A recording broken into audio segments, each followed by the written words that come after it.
Arywee, taken in 2001 on my return from America back to Ireland. So the photograph was taken shortly after I returned from New York, where I'd lived for 20 years.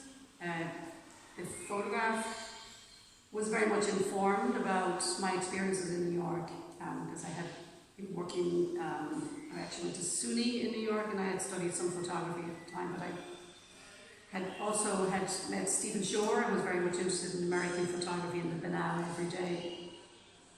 But honestly, the photograph was taken recording my sister who had just married and was moving into a new house, and they were deciding to do up the old ancestral house on which her husband Sean. Turns out they never moved in, they built the house behind.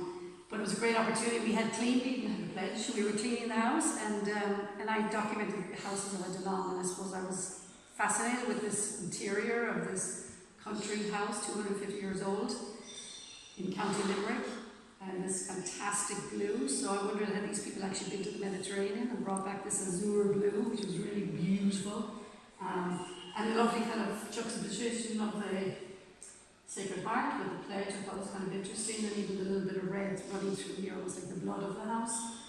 So I was very much aware of that banal photography, because consequently, shortly after this, I went back to New York and began a series of works in a similar vein, which were interiors of people that I knew very well, where I had worked for many years in a bar in Astoria in Queens.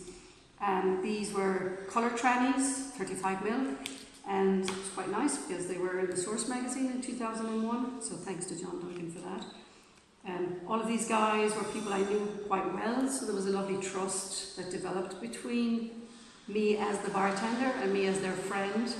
So something that I really enjoyed was spending time in their homes. So the photograph was a construct, but very much a personal, I suppose, relationship developed. And that began, I suppose, a series of works that I'm quite well known for now, which are portraits of people, not random, but very much found in many ways, which appears random, but time is spent with them, where I either spend time in their homes or I just randomly photograph them on the street. But there's a trust between me as a photographer and the gaze of the viewer and the person that's being photographed.